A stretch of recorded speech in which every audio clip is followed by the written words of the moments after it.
Você já parou para pensar no que joga fora? Roupas velhas, embalagens, papéis, coisas sem valor, certo? Mas e se eu te disser que o lixo fala? Que ele conta histórias, segredos, crimes? Hoje vou te mostrar duas histórias reais de um gari que trabalha de madrugada em São Paulo. Na primeira, ele encontrou evidências de um assassinato escondidas entre sacos de lixo. Na segunda, ele viu algo durante 6 meses que desapareceu junto com a morte de uma pessoa. Duas histórias. Uma de terror real, outra de terror inexplicável. Se você gosta de histórias reais de terror e relatos paranormais, se inscreve no canal e ativa o sininho. Vou te contar duas histórias hoje que vão mudar a forma como você vê o trabalho de madrugada. E garanto, uma delas vai te fazer olhar para as janelas dos vizinhos de um jeito diferente. Se você tem coragem, fique comigo. Primeiro relato. Acordo todo dia às 3 da manhã. Chego no pátio às 4. Entro no caminhão às 4:30. Começo a rota às 5. Trabalho pesado, sujo, cansativo. Mas é honesto. Paga as contas. Sustenta minha família. E durante esses 8 anos, vi muita coisa. Lixo conta história. Mostra quem a pessoa é. O que come. O que compra. O que joga fora. Mas tem um dia que nunca vou esquecer.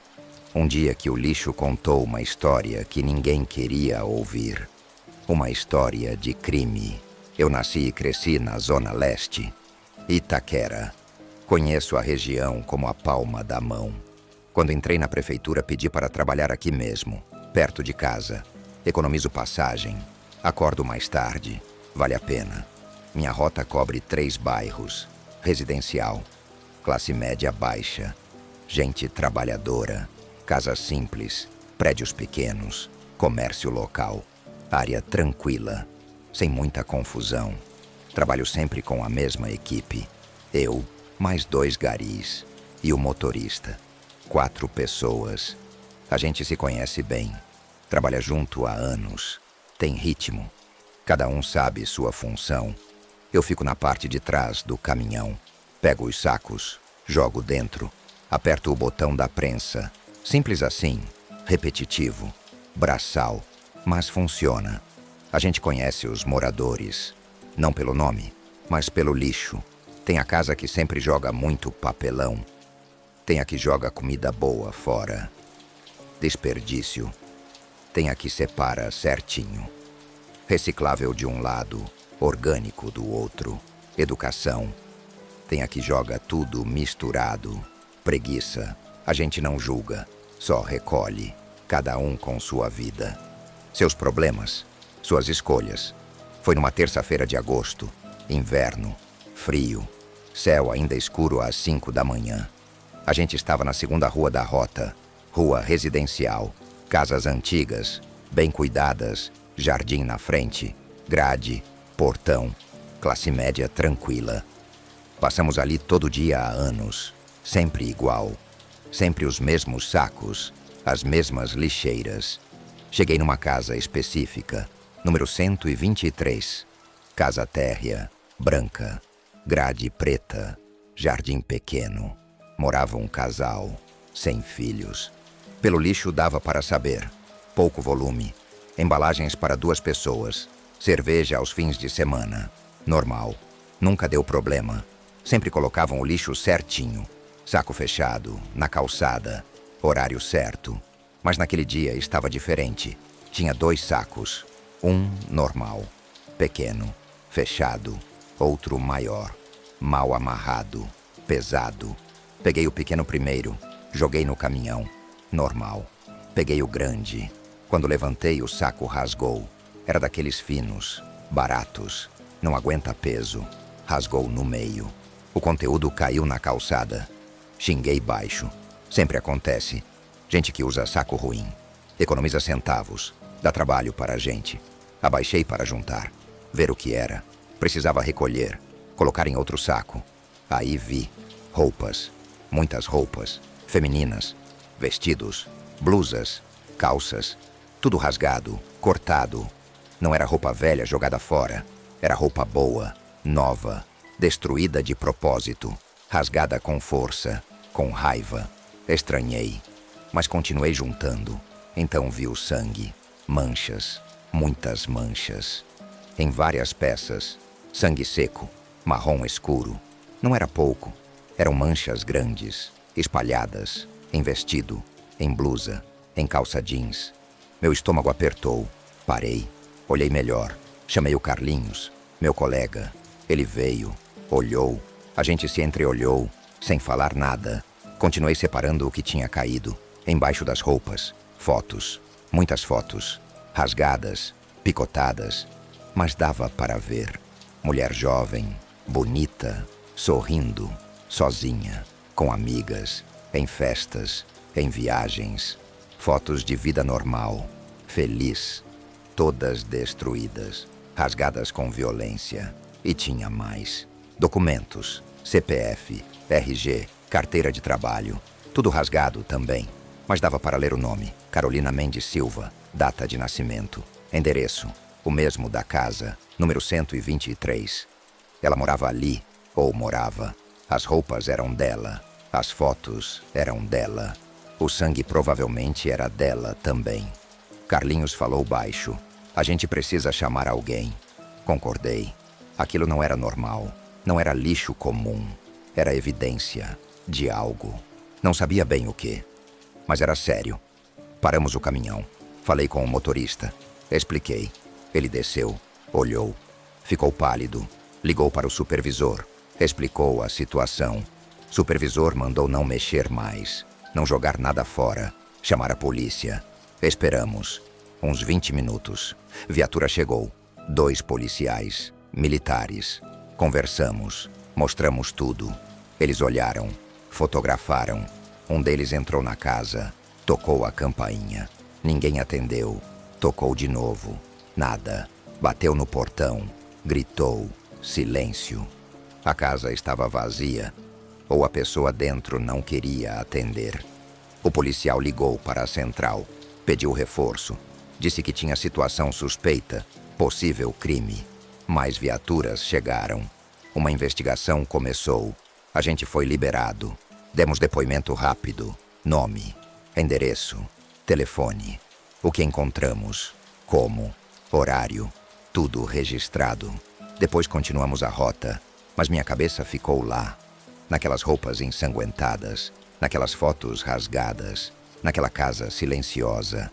Passei o dia pensando. Trabalhei no automático, recolhendo lixo, mas a mente longe, preocupado. O que tinha acontecido? Onde estava a mulher das fotos? Porque as roupas tinham sangue?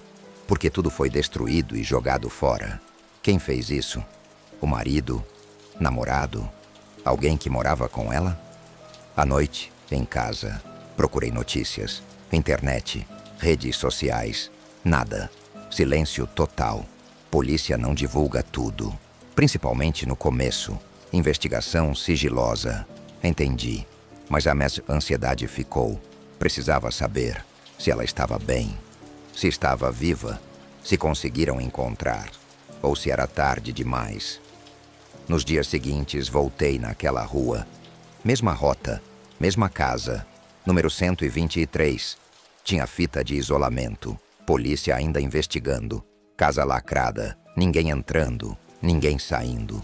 Vizinhos comentavam, cochichavam, especulavam, mas ninguém sabia de nada concreto.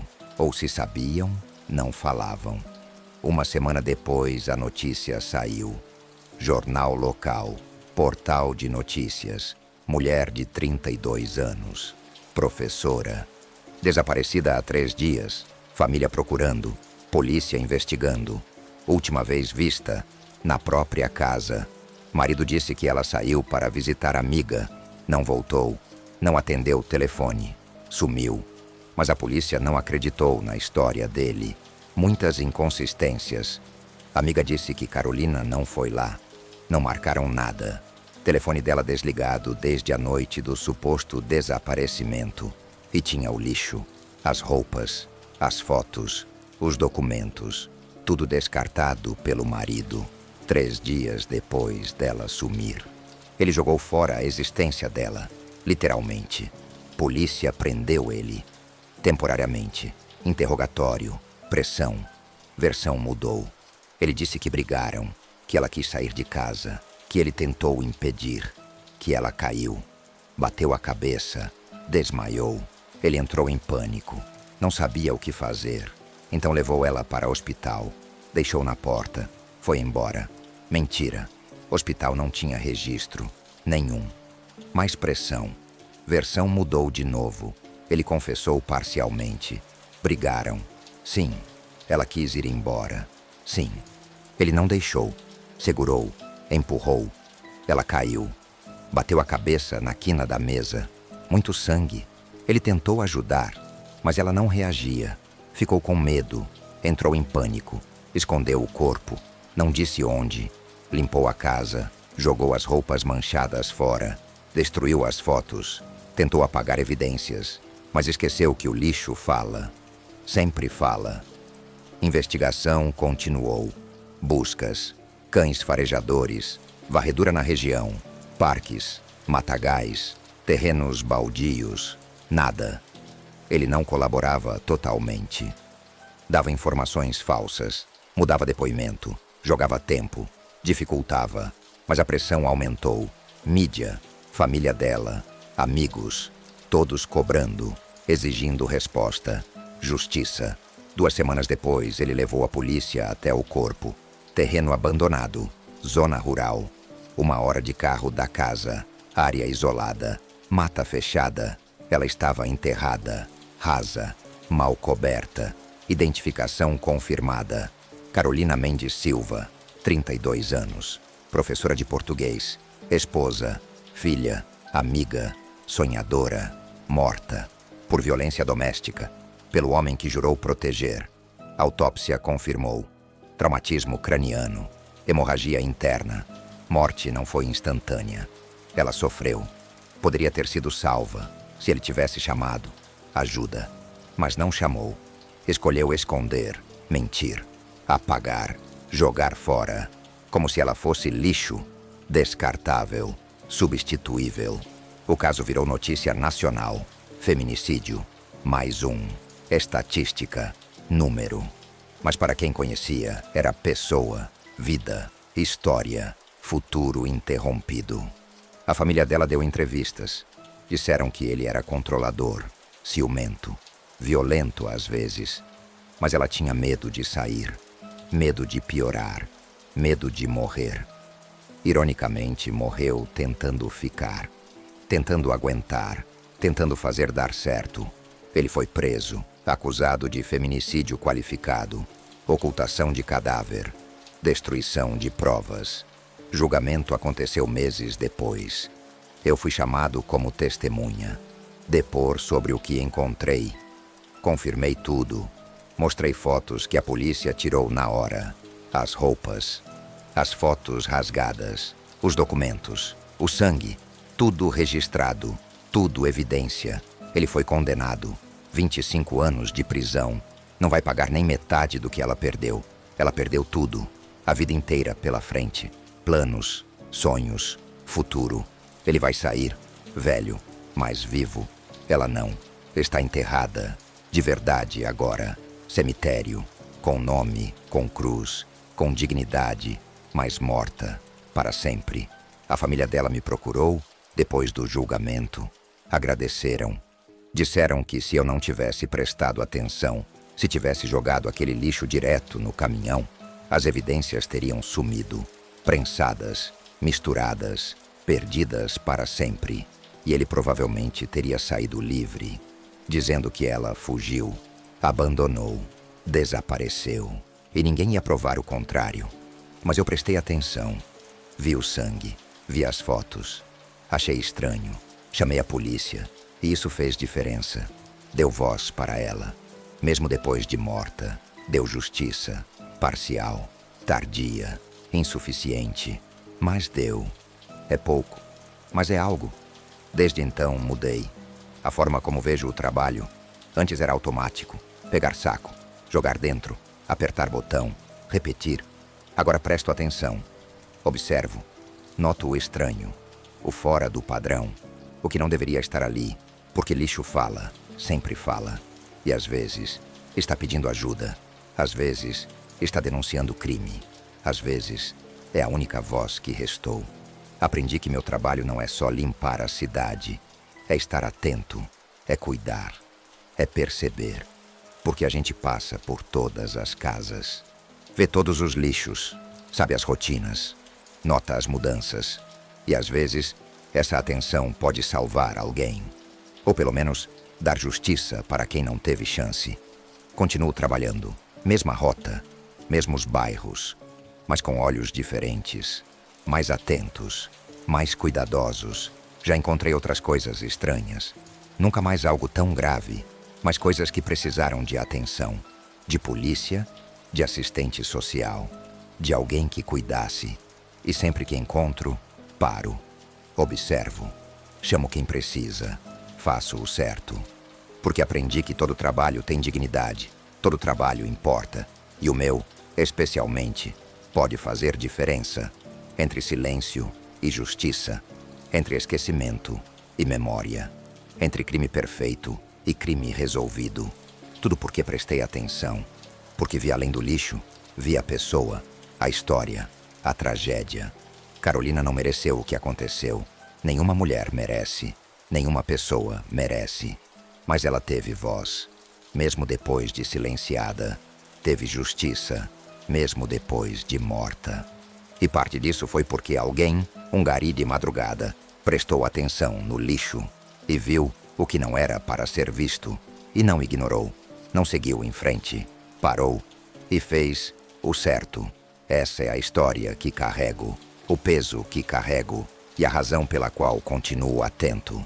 Todo dia, toda rota, todo lixo, porque nunca sei quando pode estar ali, escondido, um pedido de ajuda, uma denúncia, uma última chance de justiça. E se estiver, eu vou ver, eu vou notar e eu vou agir, sempre, para que nenhuma Carolina seja esquecida, para que nenhum crime seja perfeito, para que o lixo continue falando e alguém continue escutando. E aí, o que você achou dessa primeira história? Deixa o like se você ficou tão impactado quanto eu quando li esse relato. E me conta nos comentários. Você acha que prestamos atenção suficiente nas pessoas que trabalham de madrugada? Agora vem a segunda história. E essa é diferente, porque não tem explicação racional. Ou pelo menos, ninguém conseguiu encontrar. Segundo relato. Não tem espaço para fantasia quando você está carregando o saco pesado às 3 da manhã. Mas tem algo que aconteceu comigo que até hoje não consigo explicar. Não com lógica, não com razão. E isso me incomoda muito. Trabalho como gari há 8 anos, sempre no turno da madrugada. Prefiro assim, rua vazia, sem trânsito, sem sol quente, mais tranquilo e rende mais. Adicional noturno, compensa. Acordo às 2 da manhã, tomo café, pego o ônibus, chego no pátio às 3, entro no caminhão às 3:30. Começamos a rota às 4, terminamos por volta das 11. Meio-dia estou em casa, almoço, durmo à tarde, acordo no final do dia, rotina invertida, mas funciona para mim. Minha rota cobre bairros residenciais da Zona Sul de São Paulo, classe média, casas boas, prédios pequenos, ruas arborizadas, área tranquila, segura, gente que trabalha, estuda, vive vida normal. Durante o dia deve ser movimentado, mas de madrugada é deserto, silencioso, só a gente, o caminhão e as casas escuras. A gente passa sempre nos mesmos lugares, mesma ordem, mesmas ruas, mesmas casas, todo dia. Vira automático, conhece cada esquina, cada árvore, cada portão. Depois de meses fazendo a mesma rota, você não precisa nem pensar. O corpo vai sozinho, pega o saco, joga dentro, próximo, repete. Simples assim. Foi no começo do ano passado, janeiro, verão, calor mesmo de madrugada.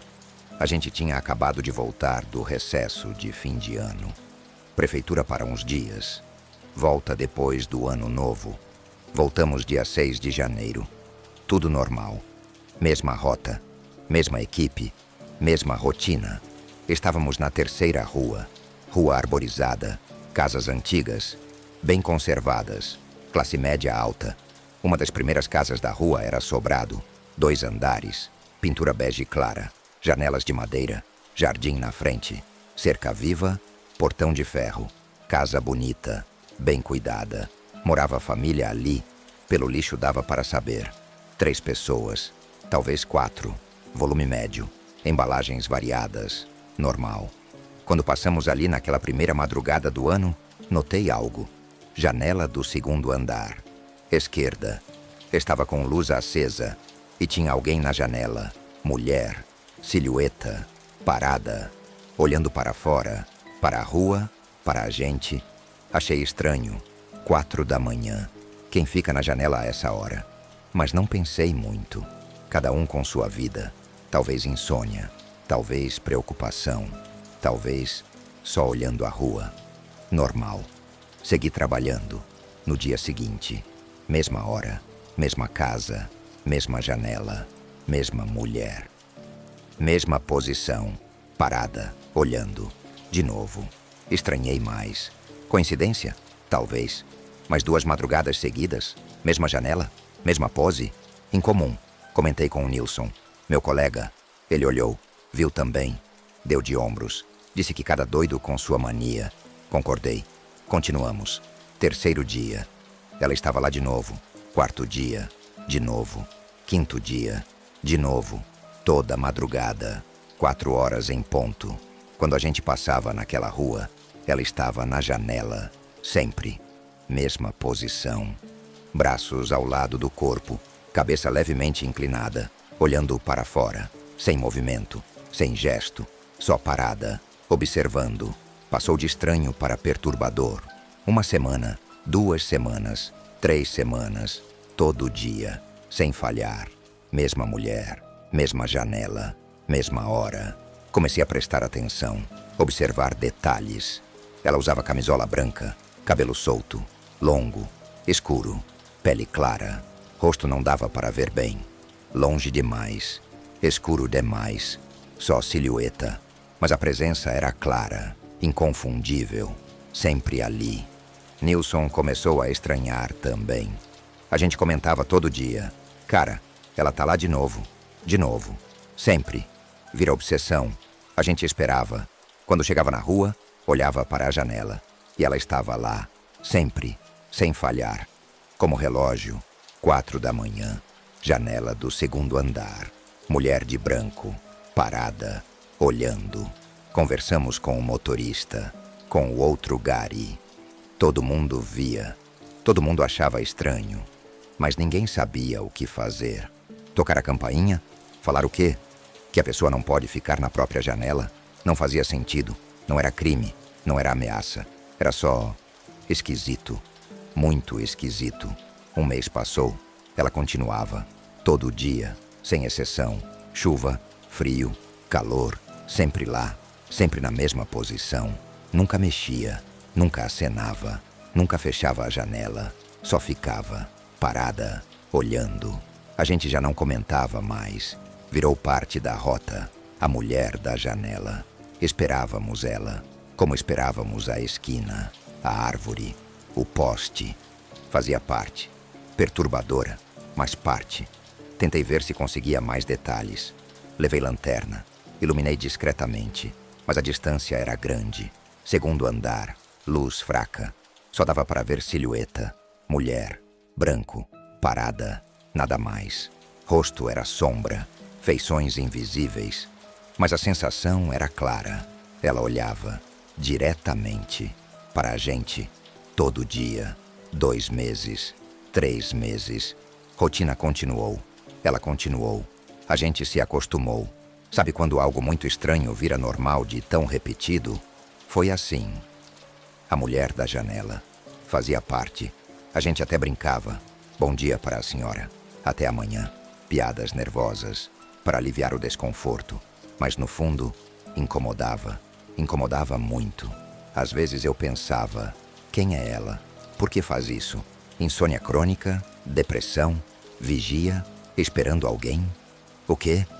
Cogitava perguntar. Tocar a campainha de dia, quando passava ali indo para casa. Mas desistia. Não era problema meu. Cada um cuida da sua vida. Ela não fazia mal. Só ficava na janela dela, direito dela. Passou abril, maio, junho, 6 meses. Ela continuava, religiosamente, toda madrugada. Mesma janela, mesma mulher, mesma pose. Já era parte da paisagem. Nilson nem olhava mais. Eu olhava, sempre. Não conseguia não olhar. Virou ritual. Chegar naquela rua, olhar para a janela, confirmar. Lá está ela, de novo, sempre, para sempre. Até que numa manhã, final de junho, inverno começando, frio, nevoeiro. A gente chegou na rua, olhei para a janela, escura, vazia. Ela não estava. Pela primeira vez em 6 meses, a janela estava vazia, sem luz, sem mulher, sem nada, só escuridão. Parei. Olhei melhor. Tinha certeza? Sim. Vazia. Completamente vazia. Estranhei. Chamei Nilson. Ela não tá. Ele olhou. É verdade. Não tá. A gente ficou ali, parados, olhando para a janela vazia, incomodados. Mais incomodados do que quando ela estava lá. A ausência pesava mais que a presença. Seguimos. Terminamos a rota. Mas minha cabeça ficou lá, na janela vazia. Onde estava ela? Viajou? Mudou de quarto? Parou? Por que justo hoje, depois de 6 meses, sem falhar? Por que hoje? No dia seguinte, mesma coisa. Janela vazia, escura, sem ninguém. Terceiro dia, vazia. Quarto, vazia. 1 semana, 2 semanas, nada. Ela sumiu, simplesmente sumiu. Como se nunca tivesse existido. Mas a gente sabia que existiu. Vimos, todo dia, durante 6 meses. Ela estava lá, e agora não estava mais. Fiquei preocupado, sem saber por quê. Mas preocupado. Será que aconteceu algo? Ela estaria bem? Cogitei ir até a casa. De dia, perguntar. Mas perguntar o quê? Sobre uma mulher na janela? Que sumiu. Soava ridículo. Mas a preocupação não passava. Até que uma tarde, 2 semanas depois do sumiço dela, eu estava indo para casa, de ônibus, passando pela mesma rua, de dia, sol alto, tudo diferente, casas iluminadas, gente na rua, carros passando, vida normal. Olhei para a casa, número 67, sobrado bege. Havia movimento, porta aberta, carro de funerária na frente, gente entrando, saindo, de preto, velório, ou preparação para velório. Desci do ônibus, no ponto seguinte. Voltei andando. Cheguei perto da casa, discreto, respeitoso. Vi o carro, empresa funerária, homens de terno, carregando, organizando, família na porta, chorando, abraçando, luto. Claro, luto. Aproximei de uma senhora, vizinha. Estava parada na calçada, observando. Com licença, falei, baixo, respeitoso. O que aconteceu? Ela olhou para mim, triste. Moradora aqui. A dona Carmen faleceu. Domingo passado, meu estômago gelou. Domingo passado, há 2 semanas. Exatamente quando a mulher da janela desapareceu. Perguntei, com cuidado. Dona Carmen, ela morava sozinha? A senhora disse que não. Morava com a filha. E a filha? Está bem? A senhora suspirou. A filha mora lá, sim. Mas ela é especial. Tem problema de cabeça. Cuida dela desde que era criança. Agora vão ter que internar. Não tem mais quem cuide. Triste. Muito triste. Agradeci. Afastei. Processando. Dona Carmen, mãe. Cuidadora. Faleceu. A filha, com problema mental, vivia lá, cuidada, protegida. Dona Carmen morreu. Filha foi internada. E a mulher da janela sumiu.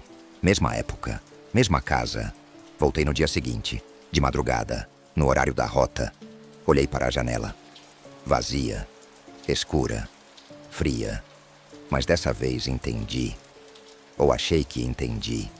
A mulher era a filha especial, que ficava acordada de madrugada, na janela, olhando. Talvez não entendia, talvez só gostava. Talvez era a rotina dela, como era a rotina nossa. E quando a mãe morreu, levaram ela, internaram. A janela ficou vazia, simples assim, explicado, racional, lógico. Me sentia aliviado, tinha explicação. Não era fantasma, não era assombração, era pessoa real, com problema real, que tinha rotina diferente e agora estava em outro lugar, sendo cuidada, esperava, internada, mas segura. Pronto, resolvido, seguimos a vida. Mas uma semana depois, conversei com o Nilson, comentei o que descobri, a filha, o problema, a internação. Ele me olhou estranho. Que filha? Perguntou. A filha que morava lá, com problema mental, a que ficava na janela. Ele balançou a cabeça. Não, não era a filha. Era a dona Carmen mesmo, a velha. Vizinho me contou, ela que ficava na janela, toda noite, desde que o marido morreu, há uns 10 anos. Ficava esperando, achando que ele ia voltar. Viúva, louca de saudade, doente. Ficava lá, olhando, esperando, até morrer. Meu sangue gelou. Mas... E a filha? Nilson me olhou confuso. Que filha? Não tem filha. Dona Carmen não tinha filho. Vivia sozinha. Sempre viveu sozinha. Desde que o marido morreu, só ela naquela casa. Sozinha. Esperando. Na janela. Tentei processar. Mas a vizinha disse que tinha filha. Com problema. Que foi internada. Nilson deu de ombros. Não sei que vizinha você falou, mas todo mundo aqui sabe.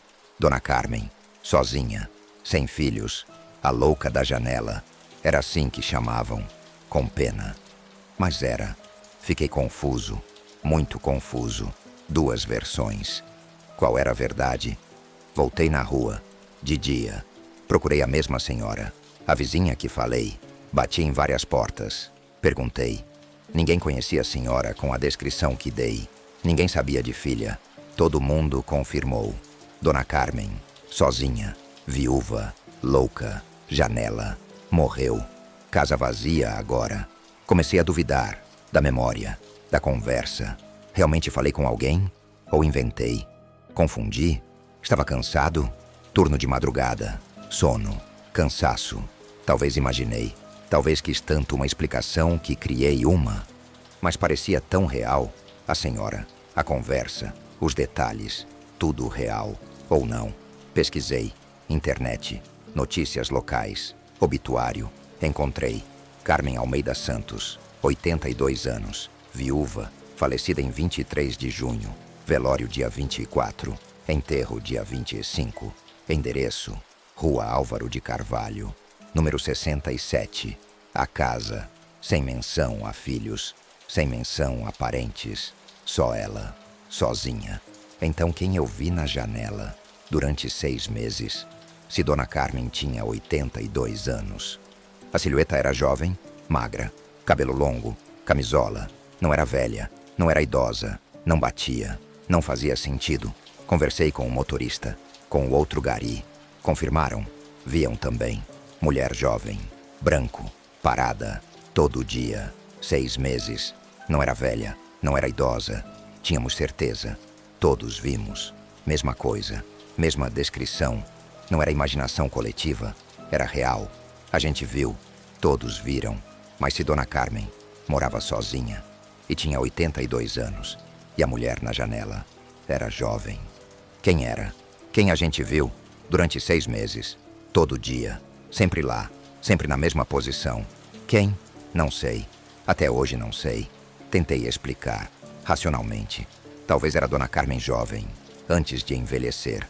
Memória dela, projeção, fantasma do passado, dela mesma, esperando, eternamente, na janela, onde passou décadas esperando o marido voltar. Talvez era isso. Espírito preso, rotina eterna, até a morte física, quando finalmente parou e a janela ficou vazia, para sempre. Ou talvez era outra coisa, que não consigo explicar, que não tem explicação racional, lógica, científica. Talvez era só mistério, inexplicável, real, mas impossível. Vi, mas não entendo. Sei que vi, mas não sei o que. Desde então, toda vez que passo naquela casa, olho para a janela, vazia, escura, silenciosa. Mas sinto, ainda sinto, como se ela ainda estivesse lá, observando, esperando, mesmo morta, mesmo ida, ainda presente, sempre presente, na janela, para sempre. E isso me assombra, mais que qualquer explicação, mais que qualquer lógica. O fato de que vi, durante 6 meses, todo dia, algo que não consigo explicar, algo que desapareceu, junto com a morte de alguém. Coincidência? Talvez. Talvez não. Não sei. E não saber é o que mais assusta. Continuo trabalhando. Mesma rota, mesmas ruas. Mas mudei. Não sou mais tão cético. Não descarto mais tudo como imaginação. Porque sei que tem coisas que a gente vê, mas não entende. Que acontecem, mas não explicam. Que são reais, mas impossíveis. E aprendi a respeitar, a não julgar, a aceitar que nem tudo tem resposta, nem tudo tem lógica. Às vezes, só existe e basta. A mulher da janela, quem quer que fosse, o que quer que fosse, existiu. Para mim, para minha equipe. Durante 6 meses, vimos, todos viram, e depois sumiu, junto com uma morte. Coincidência? Explicação racional? Talvez. Mas no fundo mesmo, acho que sei. Acho que era ela, Dona Carmen, ou parte dela, presa, repetindo, esperando, até finalmente, descansar. E a janela ficar vazia, como deveria sempre ter sido. Essas 2 histórias me fizeram pensar muito sobre quantas coisas acontecem enquanto a gente dorme. Crimes sendo cometidos, presenças sendo vistas, e pessoas como esse Gari, que estão lá, trabalhando, testemunhando tudo. Se você trabalha de madrugada ou conhece alguém que trabalha, manda sua história. Quero saber o que você já viu. Sua história pode ser a próxima desse canal. Se você chegou até aqui, deixa o like, se inscreve no canal, ativa o sininho e compartilha com aquele amigo corajoso. Nos vemos na próxima história. E lembra, se você tem coragem, fique comigo.